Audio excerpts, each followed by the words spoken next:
Dr. Richard Hamlin is a professor in the Department of Forest and Conservation Sciences at the University of British Columbia. He has 30 years of experience in forest health research and has published over 160 peer-reviewed scientific articles. His research aims at improving our understanding of disease outbreaks, selecting resistant trees, and developing tools for detection and monitoring of pathogens and pests. He was president of the Canadian Phytopathological Society and the Quebec Society for Plant Protection. Dr. Hamlin was awarded the Fellowship of the American Phytopathological Society, the Scientific Achievement Award of the International Union of Forest Research Organization, the Queen Elizabeth II Diamond Jubilee Award, Merit Awards from Natural Resources Canada, the Canadian Forest Service, the Canadian Food Inspection Agency, and the Quebec Society for Plant Protection for his pioneering work on the application of genomics in forest protection. Please welcome Dr. Richard Hamlin. Again, thank you. Thank you so much for the invitation. And too bad I could not be there in person. I was really tempted, but still a little bit nervous about getting on a plane to cross the continent. I'm in Vancouver right now. And but I'm super excited about this initiative, actually, this One Health initiative, and about this this session. I've been thinking about this One Health initiative, and I've talked to people about it, and it's actually the first time I give a talk on it, like a formal talk. So I'm really delighted to be able to share with you my views on how healthy forest, for a healthy planet, can be part of a One Health initiative. So first of all, maybe other speakers have said this, but One Health is not a new concept. Hippocrates had talked about this or written about this 2,000 years ago, the idea that public health was dependent on what he called clean environment. But it was very much an anthropocentric view of the One Health, and even I went to the CDC website, and even the CDC, it's One Health is much about humans not getting infected from animals, and when they talk about deforestation, it's more in the context of human can catch more disease, with deforestation because of insects, mosquitoes transmitting human diseases and so on. So today I want to give you a flavor for a couple of things. Well, first of all, some of the, I want to tell you about some of the benefits that forests give to human and the planet and animals, by the way. But also, I want to show you how many parallels there are in what we do in plant pathology and forest pathology and human health, especially during the days of COVID. I see a lot of that is being published and goes on the media that I'm thinking, hey, they're similar to what we deal with in terms of problems. Let's see here. Okay, so well, let me tell you about forests. An amazing resource. About 30% of the Earth is covered by forest, and it should be no surprise that these forests are in places such as in the northern hemisphere, where the boreal forest, the temperate forests are occupying huge areas. And then, of course, the tropical forests is where most of the forests are concentrated. The forests tend to be concentrated in like some big countries, Russia, Canada, US, Brazil, but even China. Actually, China is is one of the top 5, and amongst those, there's about 50% of the forest of the world are in those 5 countries. And it's great. I had just heard yesterday at the COP26 meeting that these countries and others agreed to stop deforestation by 2030. So excellent news for the forest people and the planet, of course. So what else is great about the forest? So forests actually, they harbor incredible biodiversity from, forest trees. There's 60,000 different species of forest trees in the world forest. There's something like 70,000 species of vertebrates. There's 400,000 species of plants. And then, over a million and a half or so species of fungi and invertebrates. So a huge amount of diversity. And that's probably just scratching the surface. I'm not even talking about bacteria and all these other things. Really, just a great haven for biodiversity is present in the forest and conserved.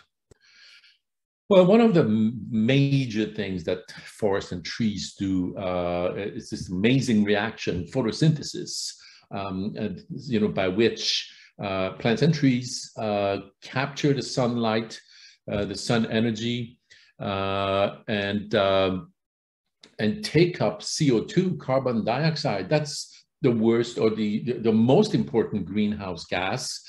And then through transforming the light energy into chemical energy, they can then transform these carbon dioxide into sugars, and then eventually molecules like cellulose and hemicellulose that they can store in their stems, in their in their woody cells, basically in their stems, in their branches, in their leaves, and in their roots. And on top of that, as a bonus, a byproduct of this reaction is oxygen. So what a great reaction for the planet, taking out these greenhouse gases, spitting out some oxygen for animals like human and other animals and living organisms that require oxygen for respiration. Some people make calculations. I'm going to show you a few of those. They're always kind of fun to look at, but some people did calculated like a single tree, average tree. Okay, so average tree fixes 25 kilograms of carbon per year. So if you multiply that by 40 years, this adds up to 1 ton of sequestered carbon. So that's a significant amount. That's just the average tree, right? The old growth that we have here in British Columbia, or the humongous 70-meter trees in the Amazon forest. You can probably multiply that by 10 or 100. So great ecosystem service here that the trees and the forests provide.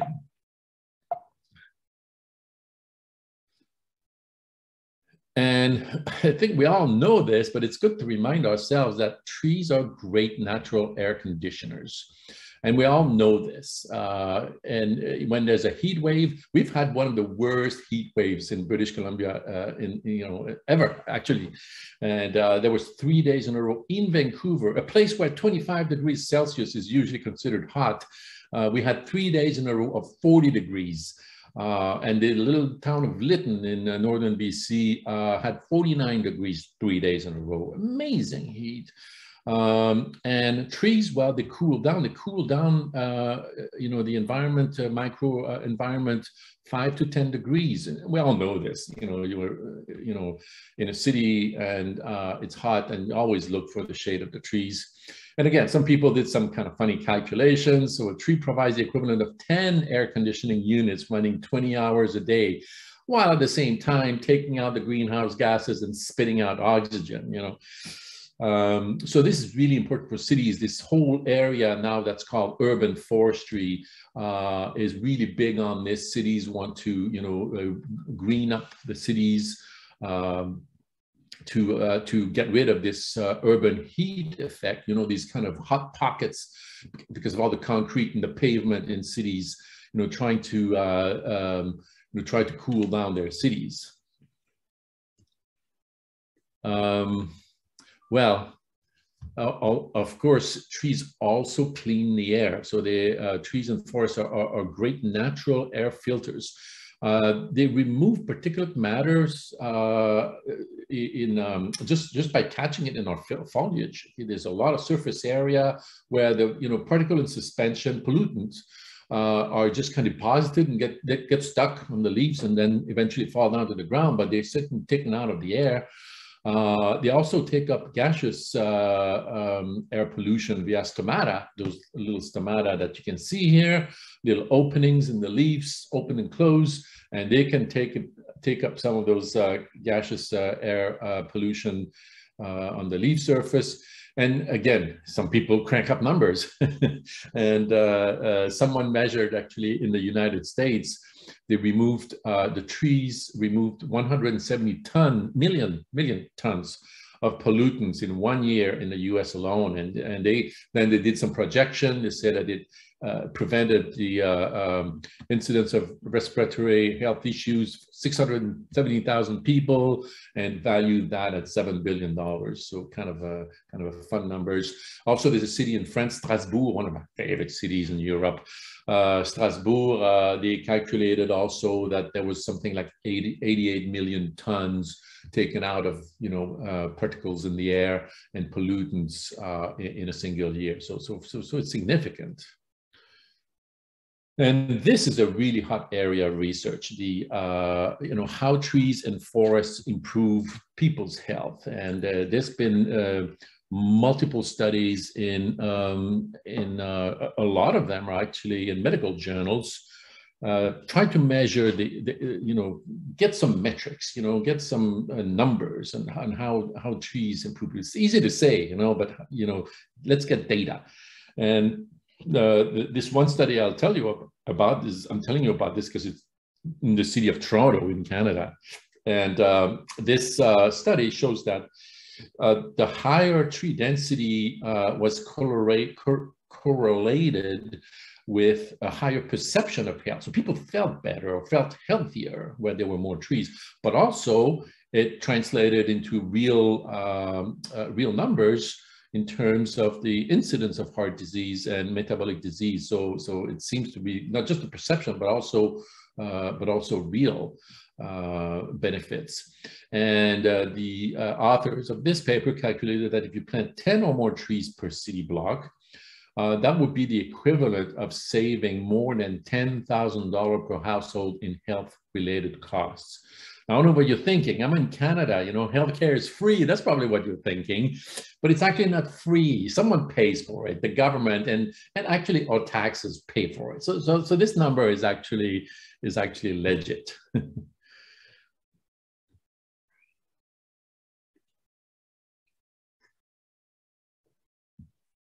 Well, the reverse is true. This is a very cool study if you like insects that attack trees and to look at their impact. So emerald ash borer, of course, in the Northeast, it's been one of the worst invasive species. It attacks and kills ash trees, really kind of hard to detect. It keeps moving really quickly. It's all the way up now to Quebec City and New Brunswick, and so. And this study, actually published in the medical journal, looked at counties that had intense emerald ash borer or no emerald ash borer activity.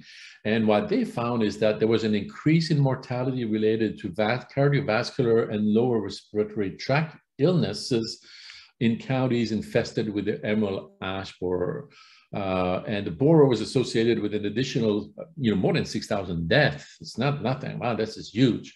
Related to illnesses of the lower respiratory system, another 15,000 plus cardiovascular related deaths. So these, what I said before about trees improve your health and all that, but when the trees die, it just has the reverse effect. It really worsened, people's health outcomes.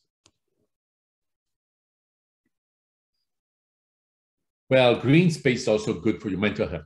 Not only it takes out, the trees, take out CO2 and pollutant from the atmosphere, and they improve your health, but also good for your mental health. I love hugging a tree, even if they're too big for me. Whenever I go in the woods with my wife, you know, we make sure we hug some trees. Makes you feel better. But there's actually some studies that show the benefit of this. And this is a study, actually, PNAS, that was published. The work was done in Denmark. It's published in PNAS. And they found that there's a lower risk of psychiatric disorder later in life when children were more exposed to green spaces. And they found that if children were raised in low green space environment, then that increases their risk of mental illness by 55%. So these are big numbers, and that early in life. So there's another study that shows that there's an increase in urban trees that's correlated with lower antidepressant prescription rates. So really, this all has to do with you know, with trees and forests and parks improving your mental health.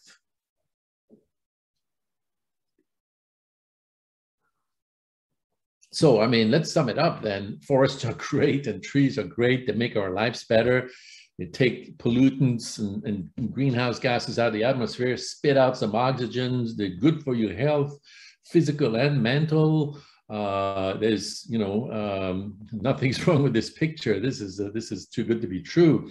And just me and my wife, we just love nature. We just love to go in the, you know, hiking, and it just, you know, it just makes our lives better, honestly. All right, but there's a cloud on the horizon. That's what I want to tell you about now.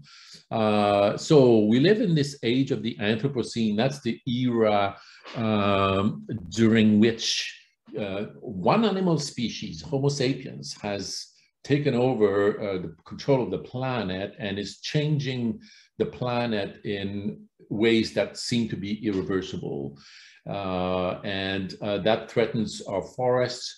And there are, you know, I'm going to talk about some of the worst things that humans do to forests.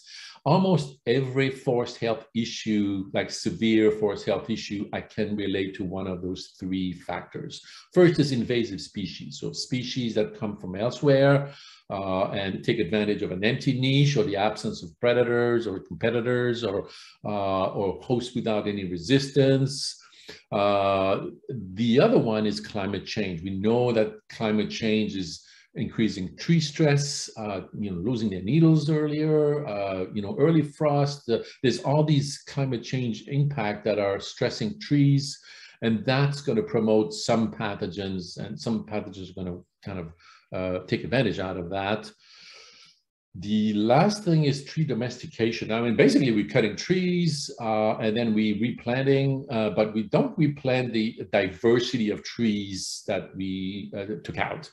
In BC, I mean, most of what we plant is pine, fir, spruce, you know, that's pretty much 90% of what we plant. So everything else, you know, we kind of, you know, it's not going to make money, so we're not keen on planting them.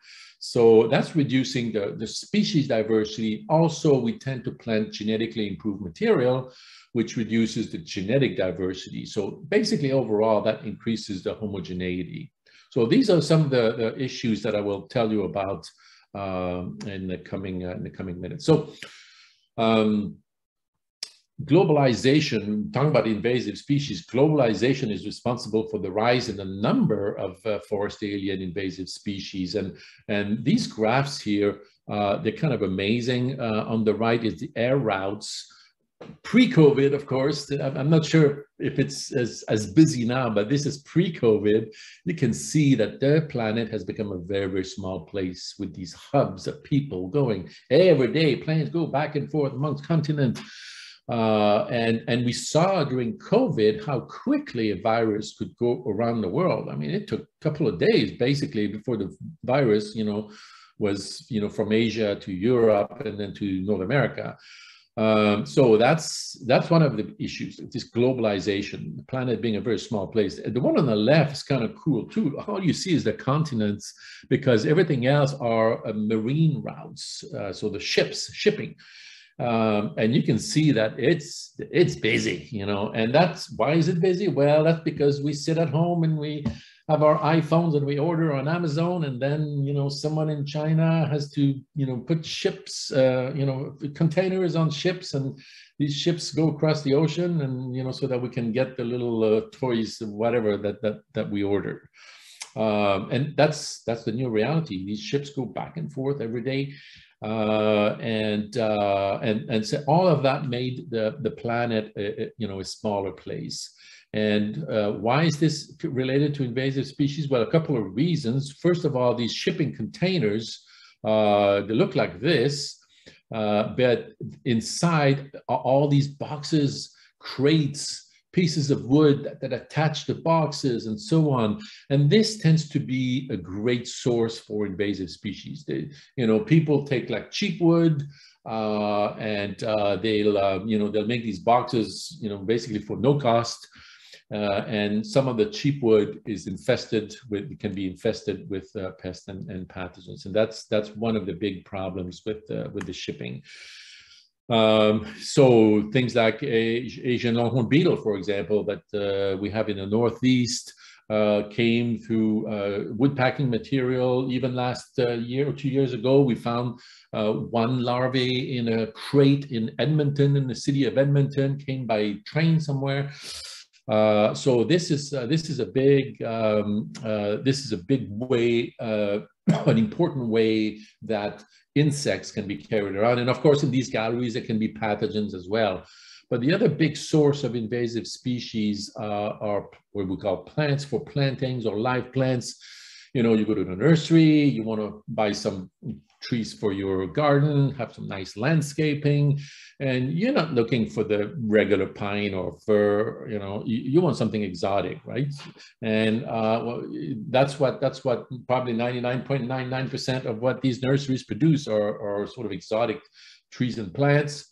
And these plants travel. I mean, these plants go places, and sometimes the plants themselves, sometimes the plant with the soil, sometimes just cuttings, but for sure they get around. The problem is that in the needles, in the leaves, in the buds, in the branches, in the roots, in the soil, can be some hidden pathogens that would be asymptomatic. They don't show up in the nursery, but as soon as you plant the trees, little planting stress, you know, less fungicides, and then these pathogens can pop up. So that's one of the big ways where plant pathogens can get around.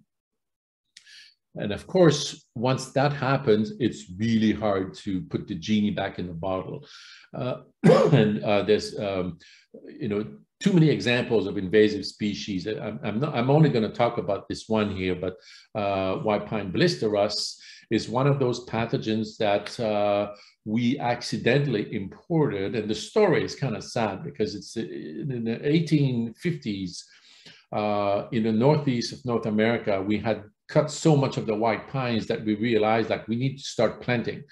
But we had no facilities to produce seedlings. So what did we do? We just packed seeds and shipped it to Germany, France, Holland, Sweden, and they produced seedlings, and then we imported the seedlings. And of course, with the seedlings came this terrible pathogen, white pine Blisterus, that since has devastated the white pines in North America. And not only the economical value of white pine, but also now the ecosystem value of white pine, because here in the West, the white pines play a keystone role in the alpine ecosystems, high elevation ecosystems. And their role is as important as preventing erosion, providing microenvironment, providing food for the nutcrackers, the grizzly bear, you know, the white bark pine has been really hammered by like a triple whammer of white pine blisterus that prevents the regeneration, mountain pine beetle that kills the adults, and then climate change that pushes the trees higher and higher. So this is really a species that's been threatened, and the starting point of that was the white pine blisterus that we accidentally introduced.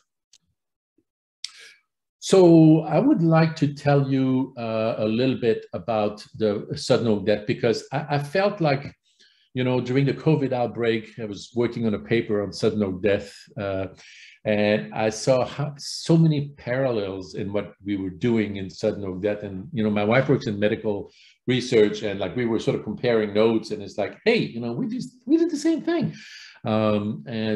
So I want to tell you more about this. Now, the sudden oak death, one of the similarities is that in the 1990s, it was not a disease. No one has ever heard of it. It was not in any textbook. It had never been described. And then it showed up. Then it showed up in California. People started seeing, you know, dead oak trees. And then this pathogen was isolated. And then the same year, it was described in Europe. So, and then all of a sudden, it was all over Europe. So similar to COVID, it was this moment of like, wow, okay, this disease it's all over the place. It's already spread everywhere.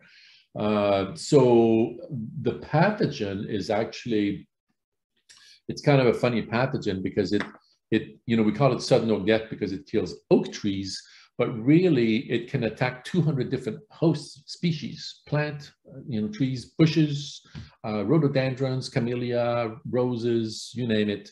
It can probably attack it. So you know, it's not limited, but it cannot actually, so, you know, it can jump from host to host, and that's the problem.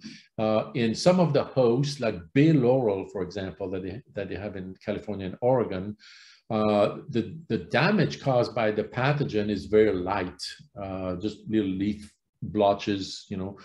But the pathogen produces abundant spores, and those spores go to the oak tree, infect the oak trees, and kill the oak trees. So there's, you know, again, I'm drawing a parallel with some of those animal reservoir. It's really these additional hosts provide a reservoir, and then the final host, the one that gets killed, is different from the one where it, you know, where it originated. So like COVID, we've also, you know, used some of the genomics approaches. We can't sequence as many genomes as the coronavirus, but still, you know, the capacity to sequence genome has really increased, and it allows us to do some really cool things in the sense, you know, it allows us to identify sources and pathways, look for variants, and look for traits, you know, that we can predict in terms of pathogenicity, adaptation, host specificity, that kind of things, and then develop tools for surveillance.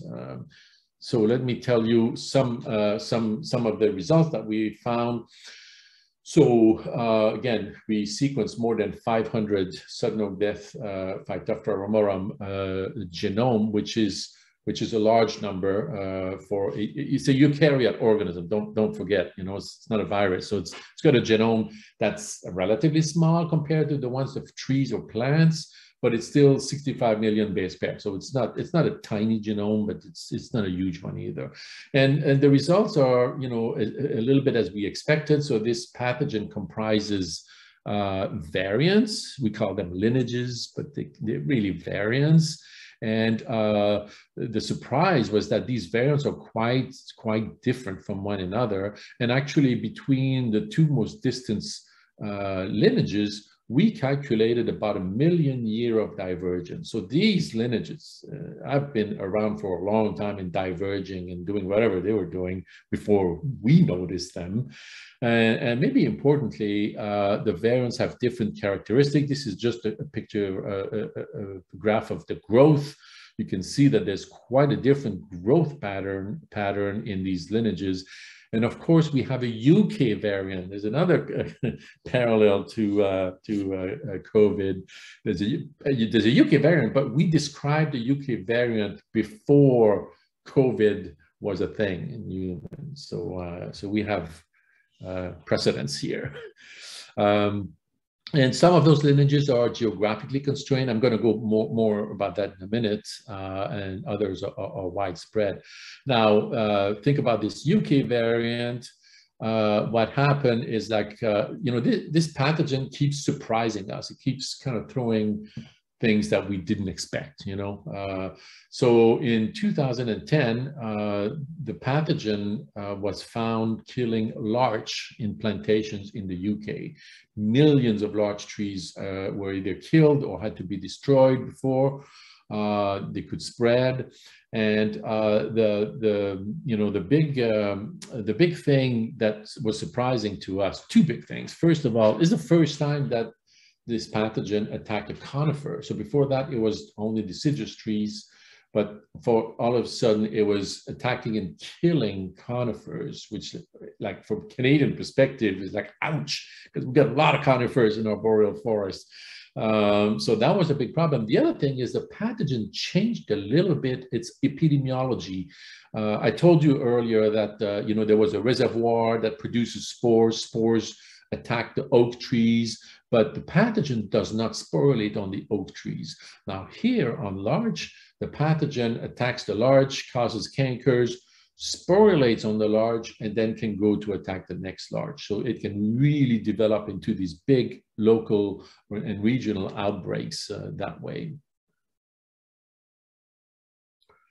Okay, I told you about these variants that are geographically constrained. It's kind of only partially true what I told you. So we have some North American variants, the NE1, NE2, NE1 very dominant in California, then NE2 more up on the coast, Oregon, Washington State, and that's what we have in BC as well. It's BC on it? Yeah, BC there.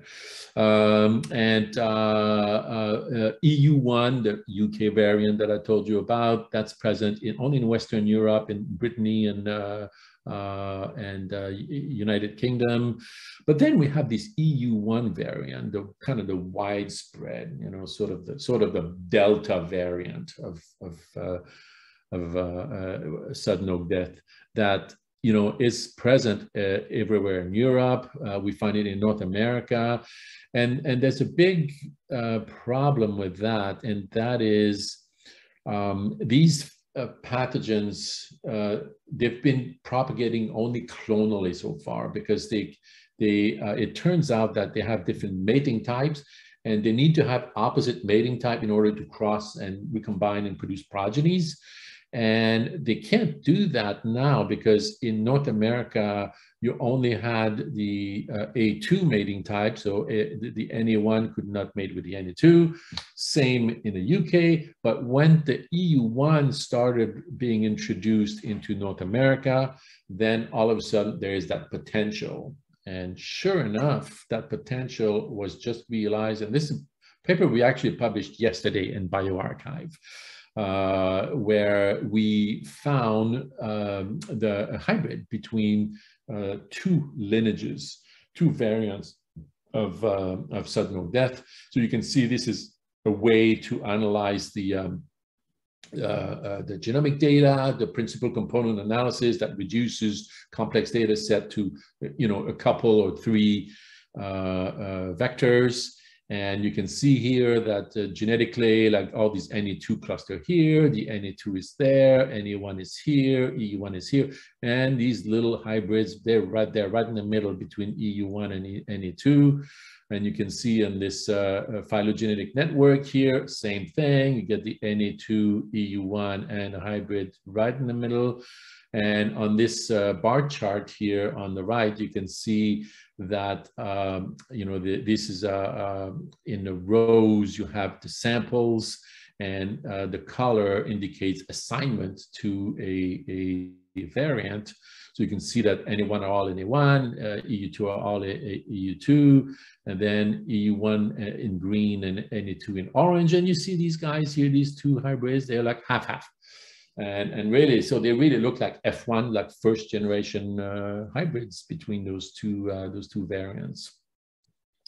So we find that these variants are also very dynamic in a temporal way.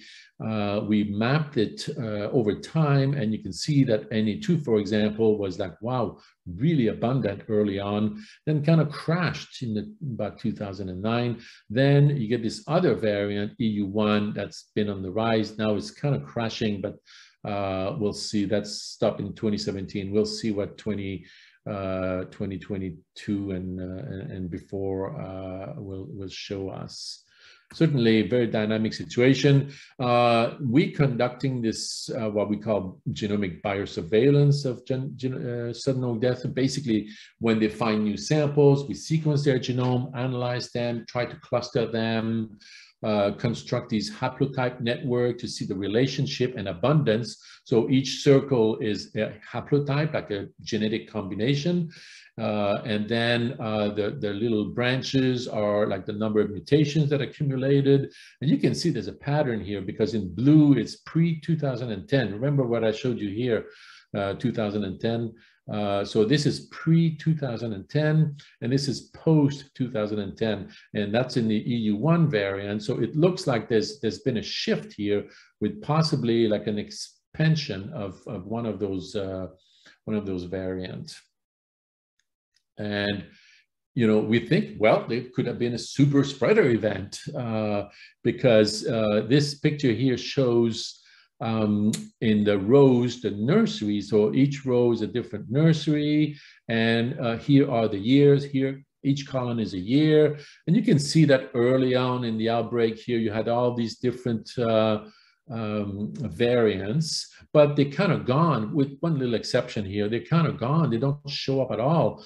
But from 2010 on, it's this blue variant. Okay, this is the one here. Sorry about the color; it should have been red. But there's this variant that's abundant, and it's like a swarm. It's found in so many nurseries. So it looks like it could have been a super spreader event with replacement of the current variants, a little bit like the Delta variant replaced, you know, the Alpha and so on variants.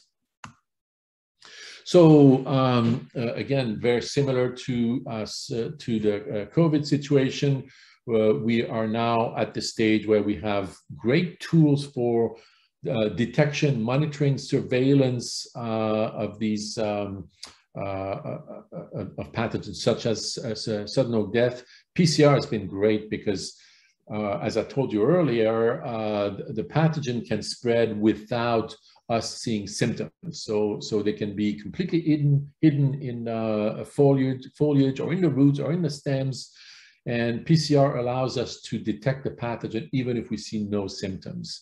So that's been fantastic. Now, again, thanks to the capacity, pretty much driven by the human health sector, we now can sequence for a fraction of the cost the whole genome of these pathogens and gather all this information. Things I haven't talked about, but that's certainly super important, eDNA, metabarcoding in sort of a warning surveillance system. So that really great promises for developing tools for monitoring the invasive species. So this pathogen surveillance to increase preparedness, I think it's the way to go. The idea would be that you get your your samples, whether it's a bug or any kind of forest enemies, get some genomic data uploaded on the cloud, and then you have some kind of assignment. It's lineage EU2 in North America, big red flag going up, and then you can map it. And in my ideal world, this would be real-time and open source, so that if I find something here in BC, in Tennessee, you should be able to have access to that. If you find something, you should be able to query my data so that you can say, hey, I have the same as your NE2 variant or something like that. So that's kind of my my vision for the future. A little bit copied on the GSID database for COVID again. Okay, I'm going to switch gears for a little bit here because I want to tell you about climate change, a hot topic, and something that's that we really need to have much more on our radar screen. So the premise is that we know that tree populations are adapted to past rather than current or future abiotic and biotic conditions. I mean, some trees have been growing for 80, 100 years. Back then, we just took seeds, put them in the ground. We know that the climate's going to change. So this is the current map of BC on the left, with the average temperatures. And you can see that a lot more hot colors in 2050. That's just in 2050, okay? So if you think 2075, 2100, it's going to get even worse and worse. So smartly, BC has changed its seed selection protocols. Before, they used to plant seeds that are locally adapted. But now we know that the seeds that are locally adapted are going to be the wrong genetic material for 50 to 100 years. So they are doing a climate-based seed transfer. So we're trying to figure out what's going to be the climate in 2050 or 2075, and can we match the seeds to that future climate instead of the current climate? Kind of cool thing. So we have a project where I work together with the breeders, but of course I'm a pathologist, so I look at the disease angles, and basically what I tell them is that, well, some pathogens are going to be winners in this climate change lottery. So you might, move your trees around, but the pathogens will come, or they're already there and you don't know it. Or some of them, given the right climatic factors, precipitation, temperature, going to change their life cycle, increase sporulation, increase infection, with the consequence of disease that you're going to have increased severity. So that's already happening. We have unprecedented outbreaks of tree diseases. Swiss needle cast is what I'm showing you now. We've had big seasons, the last 3 or 4 seasons. This season is really big. This is a pathogen that attacks Douglas fir, one of the favorite coastal tree species. And the pathogen is actually growing endophytically. That means inside of the needles. And it's not really trying to kill the host, but when it comes out in the spring, it puts in a fruiting body in the stomate. So it goes into the stomate, comes out through the stomate, puts a fruiting body, blocks the stomate. And that's a problem for the trees. It basically kind of chokes the tree, prevents gas exchange, so it cannot take CO2 and spit out O2 anymore. Problem with evapotranspiration. And so the trees then kind of lose their needles.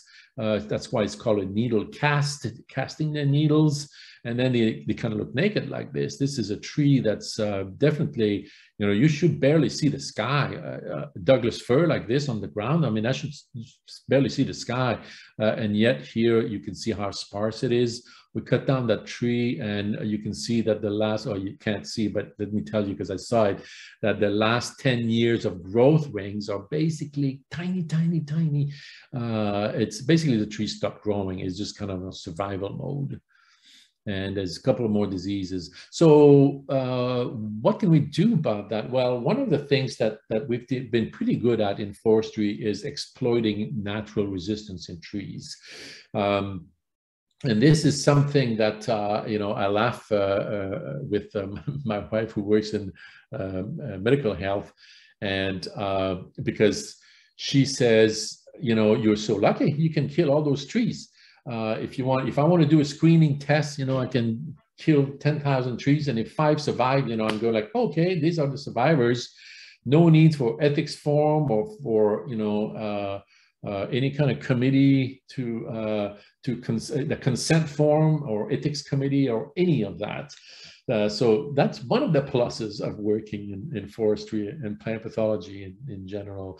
So, but this way you could basically pepper these pines with the pathogen and see who's a survivor. And the survivor likely has some resistance mechanism. As it turns out, something that we've learned over the years, the last few decades have been really productive in this area of research, especially working on model systems like the plant Arabidopsis. That's one of the favorites.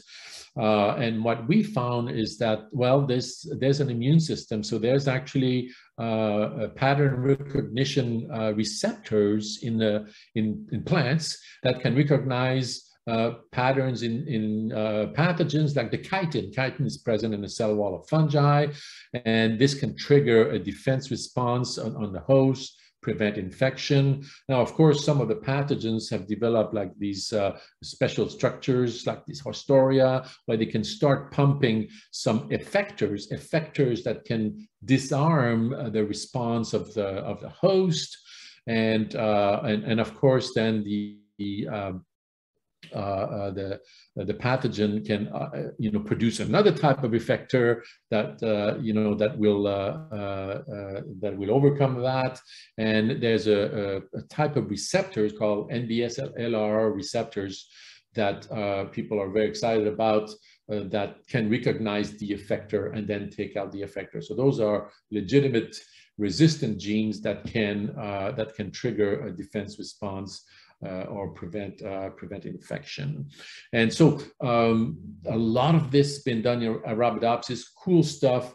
In trees, almost nothing. I mean, we know so little of this on trees. What we know is that the resistance is there. This is white pine blisterus, for example. The necrotic spots here on the needles is a hypersensitive response. It's a response by which the tree recognizes the rust pathogen and kills its own cells so that to trap the pathogen inside the dead cell. So we know it's there. The problem is, I think it's not a problem, is that the exciting thing is to be able to exploit more of the findings of Arabidopsis and apply that to trees in the future. I think that's where we need to go. But for now, we still use the old-fashioned selecting pines for resistance to blight because we plant so many lodgepole pine in BC. So the breeders told us, okay, we need to be resistant to dodystrophy needle blight. So again, we can kill all those trees, see who survives, and we've done a pretty good job at that. So we've identified some resistant families. The problem, as often with these kind of resistance, natural resistance, is there's a trade-off, because it's not good for a tree or plant to constantly defend themselves if there's no pathogen. So there's always some kind of a trade-off. Well, it turns out that there's a really, really strong latitudinal gradient in resistance to the pathogen in lodgepole pine. You look at the latitude here between 50, that's about Vancouver-ish, to 60 way north, near Alaska. And you can see how the pathogen is much more resistant. So disease level much lower in higher latitude, and then the susceptibility goes up at lower latitude. That kind of makes sense because the disease is more severe up north. So the pines have probably co-evolved, resistance in their population, and they can resist and tolerate better than in the south, where the disease is not really a problem. So there's been no co-evolution. The problem, of course, is that once we want to do assisted migration, remember I told you about this climate-based seed transfer. Essentially, what we want to do there, we want to take southern seeds and plant them in the north. And that's going to be bad news, because southern seeds are not susceptible, not resistant, they're susceptible, they're not resistant. And we're going to plant them in an area where there's a lot of pathogen. So that's something we need to take into account. So we can't just move material. We have to take into account these biotic agent as well as the abiotic agent. It's a complicated equation. So I couldn't not talk about the Wood Wide Web because Suzanne Simard, author of Finding the Mother Tree, is my colleague, and she's in my department. And we've done some work together. We published a paper just a couple of years ago on this. Of course, her idea is trees interconnected, and they can, shuttle resources from tree to tree and from mother tree to seedlings and so on and so forth. But there's also something very practical in this, looking at looking at the roots in the microbiome. And we've done a study with Suzanne where we looked at the microbiome of Douglas fir and birch. Now, Douglas fir is very susceptible to root disease. Birch is much more resistant. And we looked at their microbiomes, and they're quite different. But when we grew them together in a mixed plantation, turns out that the Douglas fir microbiome starts looking like the birch microbiome. So it's remarkable how much the Douglas fir microbiome kind of picks up the birch microbiome, and it doesn't look at all like a Douglas fir microbiome anymore.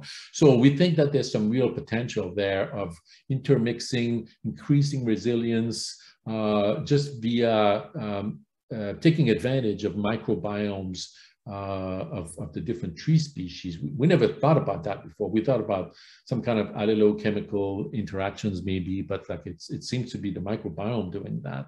So I think, again, just scratching the surface here in forestry, but microbiomes, phytobiomes of trees, definitely a topic of the future. There's a lot of promises there. All right, so kind of wrapping it up here, and I'm glad that the COP26, they announced that the 10 of the biggest countries, including Canada, US, Russia, China, Brazil, signed an agreement that they will stop deforestation by 2030. Hey, that's coming soon. I'm excited about that. And so we do need to protect our forests, to plant more trees. With everything that I've said, with trees providing all these ecosystem services benefits, improving our health, fixing greenhouse gas, we have to plant more and protect our forests, but we need to do it in a smart way. We can't just go and plant trees out there that are going to be dead in 20 years because we didn't think it through. Trees grows for centuries, so we need to make sure that we're doing it right, and especially with regard to future climate change and also with regard to biotic disturbance agents. So we need to get much more aggressive with this monitoring and surveillance to ensure the health. We tend to plant trees and forget about them, but we need to really pay more attention.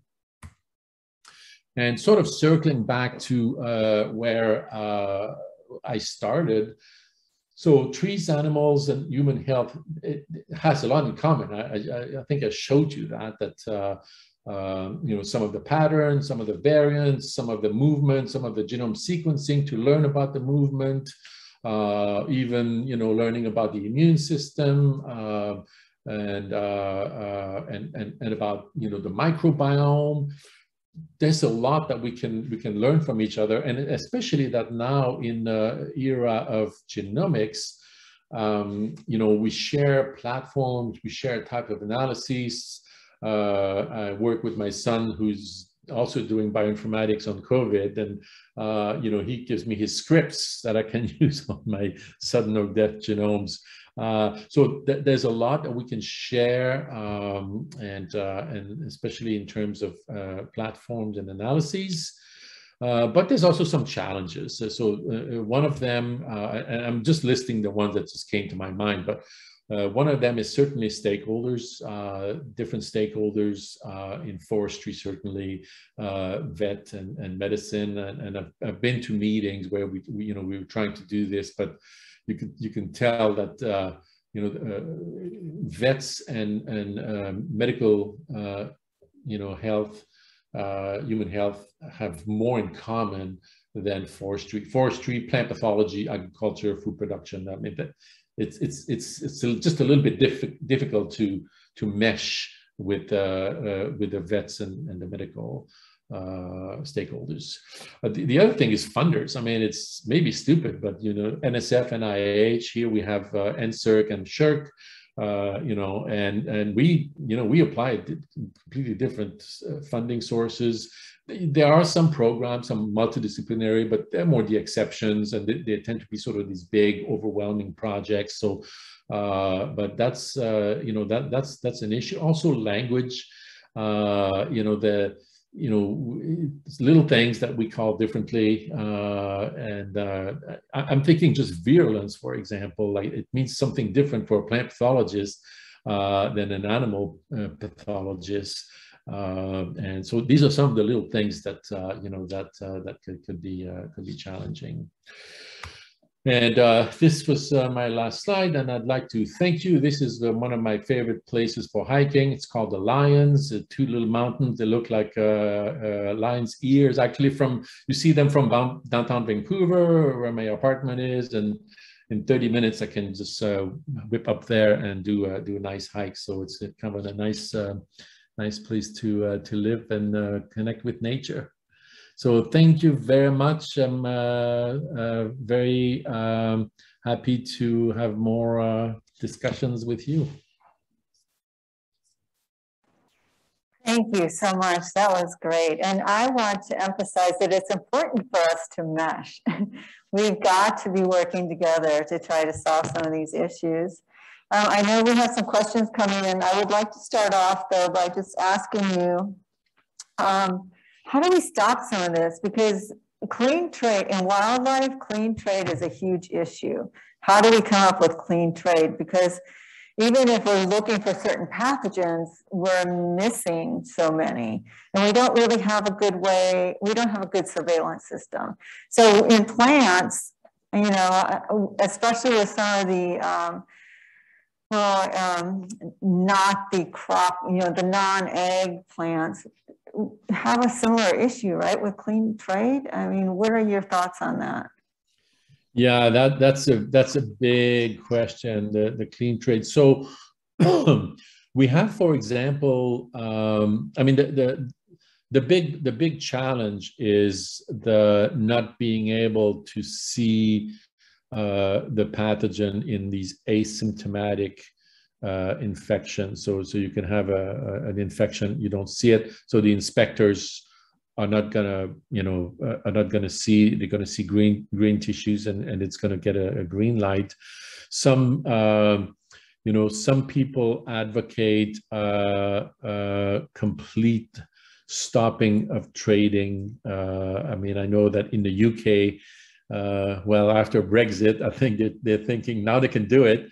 They can say, no plant from the continent. So I know that some of them are talking about that.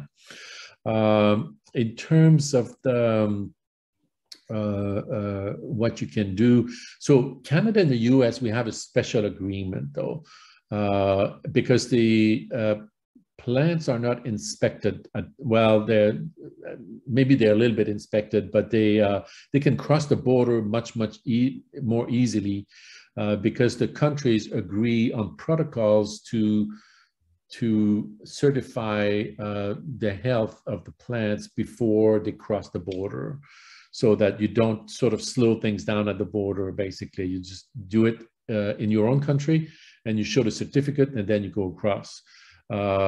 Some people think that's not a good idea because obviously we've been, carrying a lot of stuff between Canada and the US, but how to do it, some of the molecular approaches maybe, but you will never be able to test everything. That's the thing. It's just the volume is just so humongous that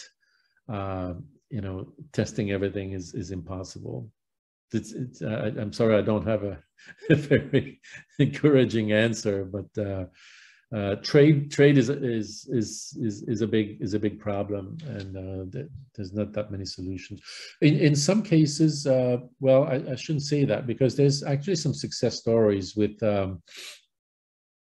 with the wood packing material, with the crates and everything that's wood. There's an agreement now, and all shipping countries sign the agreement. It's called the ISPM 13 or 15, I can't remember, which requires the wood packing material to be treated, either fumigated or heated to kill any living organism in there. So for wood, it's a relatively easy. Well, it's relatively easy. It's the enforcement that's hard. I mean, it's easy to do, but it's the enforcement that's hard. Okay, thank you. There are some questions. Unless you want to read them, or maybe you can read them in the chat too. There's a couple of questions. Okay. Okay, from Danita. Hi, Danita. Question I have regarding mitigation of climate change, invasive pathogen, and the spread of these exotics. What can be done? A very big question to at least slow down this devastation beyond what we are trying to do. Okay, yeah, that's a big that's a big question. So I think certainly with regard to climate change, I think what we're doing now, this kind of climate-based seed transfer, so that at least you can reduce the stress on the trees. I mean, the climate. The climate change, I mean, of course, the more we plant trees, the more we're going to fix carbon and blah, blah, blah. That's sort of a given, but it's more sort of at the political level. But I think that, in terms of what we're going to plant, we need to make sure that the trees that we plant will be, will be resilient and to both abiotic and biotic factors, I think, for climate change. In some cases, we're going to have to, I mean, I think if you look at the map that I showed in BC, there's some areas that are going to become deserts, basically. We already have some deserts in BC, but it's just going to expand. And there's some areas now that are forested that are probably going to become desert. And maybe that's okay, because, Canada is one of those countries where, we might be able to expand our forest, actually. Trees will be able to grow in areas where they can't grow now. So that's, that could be one of the pluses. What we need to be make sure of is that they're not going to encounter sort of the wrong pathogen, because it's, they are migration events, basically. In some cases, we're thinking, or they are thinking, to plant species, tree species like ponderosa pine, for example. Ponderosa pine is a tree that grows in much drier and hotter environment in our Okanagan Valley. And they're thinking of planting way more of those ponderosa pine, going north, where again, in 50 years, the climate's going to be okay. But yeah, what pathogens will they encounter? That's what we're trying to work with them about. The invasive, I think the invasive, it's all about much better monitoring, having these, like now, I guess we have these projects where we have spore traps, so that you can have early warning. Because the thing is, the sudden oak death that showed up in California in the mid-1990s, the way that it was all over the place, we're thinking it must have been there for 20 years. Started in a small place. It could not have spread so widely in just a few years. So it must have been there for a couple of decades. So I think having sort of these early warning systems, spore traps, where you can go like, hey, we caught a spore of Phytophthora ramorum in Knoxville, we got to look, and then look, because the earlier you do your containment and eradication, the better chance you have. I mean, there's not that many, but there's a few success stories of eradication of an invasive species. Toronto with the Asian longhorn beetle is probably the most notable one, where they've gotten rid of it, and it cost only $25 million, although the city was yelling that this was a huge amount of money. it saves billions of dollars. Yeah, the trick is to get them early, I guess.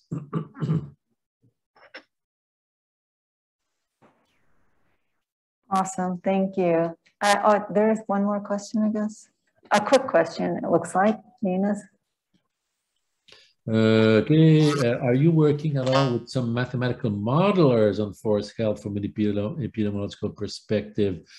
Yeah, actually, we have another paper that's going to come out where we actually do that.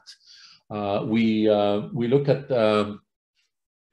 species distribution models, and we try to integrate the genomics because of the variants. So we know that some of the variants are, you know, better adapted to drier conditions, some of them more like the coastal, wetter conditions.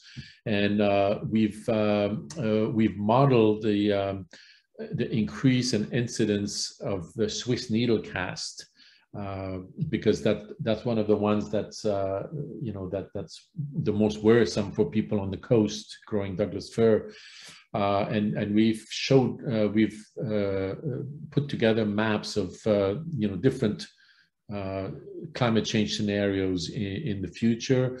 And then with, you know, the two lineages or the two variants, with, you know, putting in their characteristics so that we can see if a variant is going to take over and replace the other. But certainly modeling is huge. We don't do enough of it, I feel, and there's a reason for that.